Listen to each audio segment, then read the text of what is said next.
Uma das poucas vozes contrárias à aprovação da PEC das domésticas foi a do deputado Jair Bolsonaro, do PP do Rio de Janeiro. A preocupação dele é não deixar que as domésticas fiquem na informalidade e com dificuldade de arranjar emprego. Muitas delas, que hoje têm carteira assinada, na opinião dele, serão reaproveitadas como diaristas. E isso acontecerá, na visão dele, porque o patrão que ganha um salário aí entre 3 e 4 mil reais terá dificuldade para pagar uma funcionária com esses novos encargos.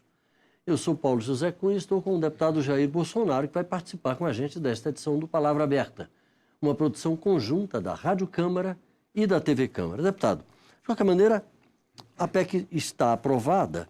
Agora, muita coisa ficou para ser regulamentada. O senhor acha que no processo da regulamentação, algumas dessas suas dúvidas poderão ser sanadas? Essas restrições? Primeiro que não apenas voz contrária. Eu fui o único voto contrário nos 2 turnos. Porque o parlamentar nessa casa aqui, ele vota muitas vezes com o partido, em função de acordos, né? Ou então de forma, às vezes, um pouco com medo do eleitor. E todos, né? Quando, inclusive, viram meu único voto contrário no painel, muitos perguntaram se eu tinha votado corretamente. Falei, sim. Você não está com medo? Falei, não. Eu estou votando em defesa das domésticas. Porque, como você acabou de me questionar aí agora, tá? Eu não sei como o governo vai, com um band-aid, querer estancar aqui uma hemorragia de femoral. Que são 7 milhões de pessoas que vão ter problema pela frente.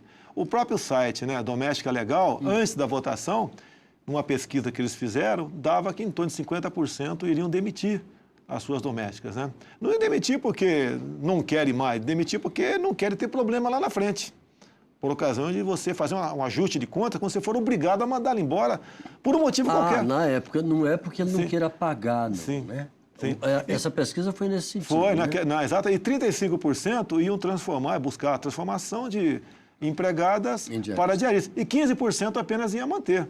Agora, o grande problema aqui, a grande mensagem que eu ia dar no teu programa, acho que é mais importante de tudo que me discutir aqui, é fazer a analogia dessa PEC, que já foi promulgada, já faz parte da Constituição, e a PEC do trabalho escravo. A PEC do trabalho escravo, ele pune não só proprietários rurais como urbanos, que porventura mantêm alguém em trabalho escravo ou análogo, e a sonegação de um direito trabalhista é um trabalho escravo análogo, a punição para esse patrão é a expropriação do seu imóvel, ou seja, ele perde seu apartamento, perde sua casa, perde seu sítio e perde até a sua fazenda.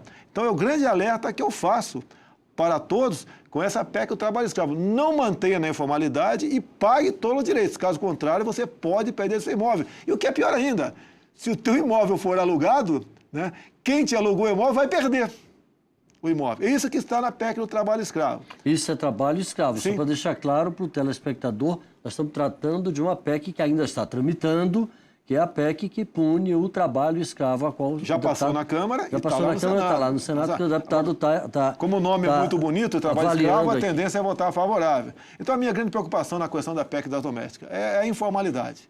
É um exército de pessoas que vão para a informalidade ou vão para o Bolsa Família. E parece que, para esse governo, interessa aí, quanto mais gente no Bolsa Família, melhor.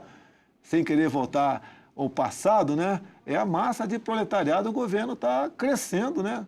Para ajudá-lo politicamente, tá ok? Deputado, vamos lá. Deputado, aqui há vários itens da PEC que eu queria tratar com o senhor, algumas questões que ainda estão muito no ar. Por exemplo, a empregada que dorme, como é que vai ficar isso? A minha dorme. Okay? Dorme por quê? Ela mora muito longe.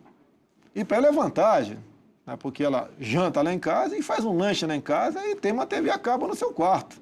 Eu vou chegar a um acordo com ela e conversar com ela, né? Para não ter problema. A minha esposa que trata desse assunto, para que nós não venhamos ter problema até com a expropriação do nosso lar um dia. Mas é a realidade, essa é a grande verdade. Eu acho que vale a pena um debate sobre a PEC do trabalho escravo aqui, porque a gente vai muito pelo rótulo, né? Você vai ao cinema muitas vezes pelo nome do filme, aqui se vota muitas vezes favorável a uma coisa pelo rótulo que está ali. Agora, um outro problema que não foi... É muito difícil saber muita gente diz assim, não, mas ela dorme, mas ela não está à disposição do patrão. Mas há patrões e patrões. Sim, sim. Existe o patrão que explora, que acorda a empregada e diz, eu preciso que você ajude aqui, vai ter uma recepção de emergência aqui em casa, recebi uma pessoa... E numa hora da demissão, ela pode falar também, eu trabalhava até 10 da noite. Ela pode alegar, vai ser a palavra de um contra o outro. E como é que a justiça trabalhista vai decidir? Isso. Muitas vezes vai decidir favorável à empregada, que é o lado mais fraco, é a coitada, que seria explorada, etc. Então, agora, outro problema muito grave é o seguinte, os acertos que estão sendo feitos. Então, quem ganhava 1.200 por mês, estão passando para 900. Se não quiser, vai embora. Agora, vem os trabalhistas e falam o seguinte, né? Não pode haver redução salarial. Então, eles vão mandar embora e contratar uma outra.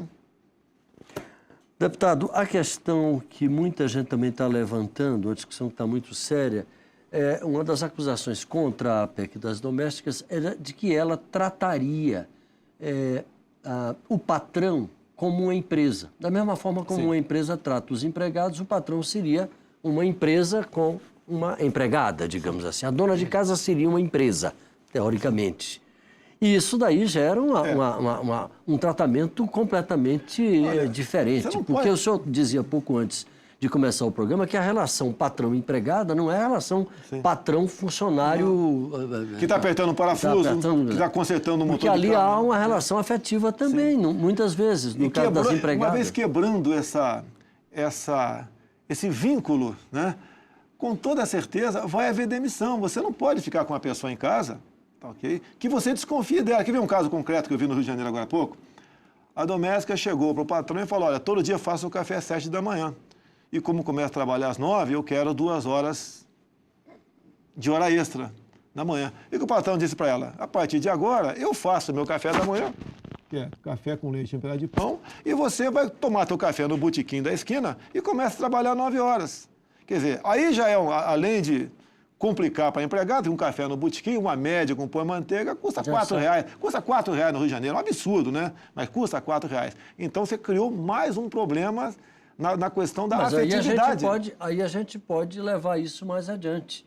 Eu já vi pessoas perguntando, escuta, nesse caso, quem dorme em casa, eu posso cobrar aluguel? Tem mais detalhe também, né? E a alimentação e o almoço, eu posso cobrar o almoço? Eu assistia... É claro que a maioria não vai fazer uma coisa dessa, mas existem as pessoas que podem fazer. Olha só, foi praticamente unanimidade a aprovação da PEC, né? Menos o meu voto. Eu tive no Senado por ocasião da promulgação da PEC. E ali...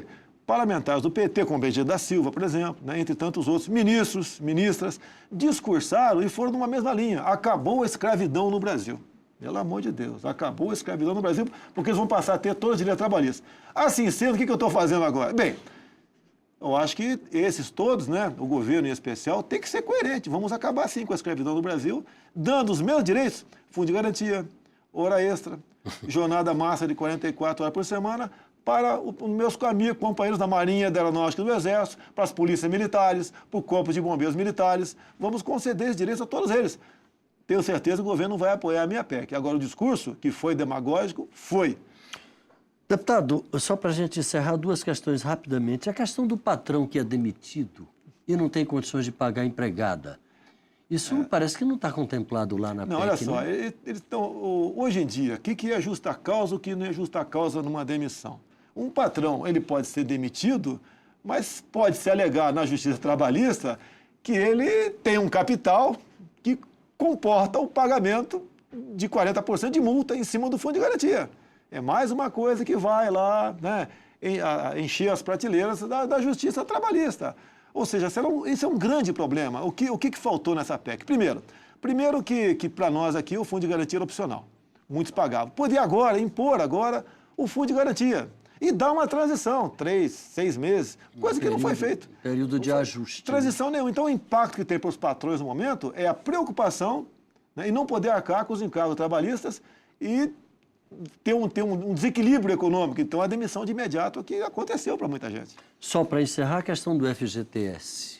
Como é que fica? Olha, o fundo de garantia é 8%, né? Eu acho que eu queria perguntar INSS, que fundo de garantia é 8%. Tá?